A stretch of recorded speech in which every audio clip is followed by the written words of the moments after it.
Presiden Rusia Vladimir Putin akan melakukan perjalanan ke Korea Utara pada Selasa, tanggal 18 Juni tahun 2024 hari ini. Perjalanan bersejarah tersebut yang oleh Kremlin disebut sebagai kunjungan kenegaraan persahabatan terjadi ketika Putin mencari amunisi untuk serangan militernya di Ukraina dan ketika Barat mencurigai Pyongyang mengirim senjata ke Moskow. Hal ini mungkin termasuk dokumen kemitraan strategis yang merupakan versi terbaru dari perjanjian era Soviet tahun 1961 dan perjanjian yang ditandatangani ketika Putin terakhir kali mengunjungi negara tertutup tersebut pada tahun 2000. Rusia, bersama dengan Korea Utara, kini menjadi salah satu negara yang terkena sanksi paling berat di dunia dan Moskow telah menghabiskan waktu berbulan-bulan untuk menghangatkan hubungan dengan Pyongyang ketika negara tersebut menghadapi isolasi dari negara-negara Barat. Ketua NATO Jens Stoltenberg mengatakan kunjungan Putin menunjukkan betapa ketergantungan Moskow pada para pemimpin otoriter untuk melancarkan serangannya di Ukraina. Menteri Luar Negeri Ukraina Dmytro Kuleba menepis bromance yang sepi antara Putin dan pemimpin Korea Utara Kim Jong-un dan menyerukan lebih banyak sistem pertahanan udara dan senjata Barat. Negara-negara Barat menuduh Korea Utara mengirimkan senjata ke Rusia untuk digunakan di Ukraina, namun tuduhan ini dibantah oleh Moskow dan Pyongyang. Ukraina mengatakan telah menemukan peluru Korea Utara di medan perang.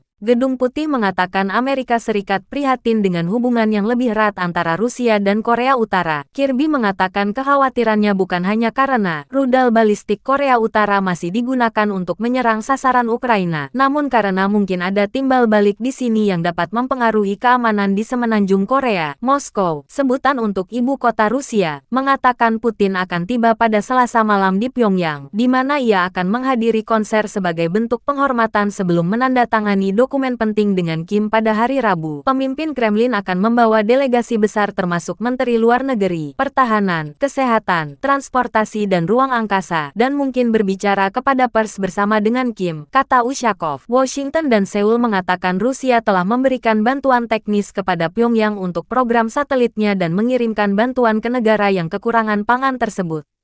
Perjalanan ini terjadi 9 bulan setelah Putin menjamu Kim dalam perjalanan luar negeri yang jarang terjadi, yakni ke timur jauh Rusia, di mana keduanya saling melontarkan pujian. Rusia dan Korea Utara, yang berbagi perbatasan darat kecil, memiliki hubungan bersejarah sejak Uni Soviet membantu mendirikan negara kecil tersebut setelah Perang Korea pada tahun 1950-an. Sejak jatuhnya Uni Soviet, Rusia adalah salah satu dari sedikit negara yang menjalin hubungan kerja dengan Pyongyang. Ini akan menjadi kunjungan kedua Putin ke negara tersebut selama ia berkuasa, setelah kunjungan 24 tahun lalu, tak lama setelah menjadi presiden, untuk bertemu ayah Kim Jong-un, Kim Jong-il. Saat itu, Putin sering bepergian dan rutin berkeliling Amerika Serikat dan Eropa. Kini Rusia berada di bawah sanksi internasional yang berat dan Putin menjadi persona non grata di sebagian besar negara Barat, karena ia secara resmi dicari oleh Pengadilan Kriminal Internasional. Moskow mengatakan dia akan melakukan perjalanan ke Vietnam dari Korea Utara.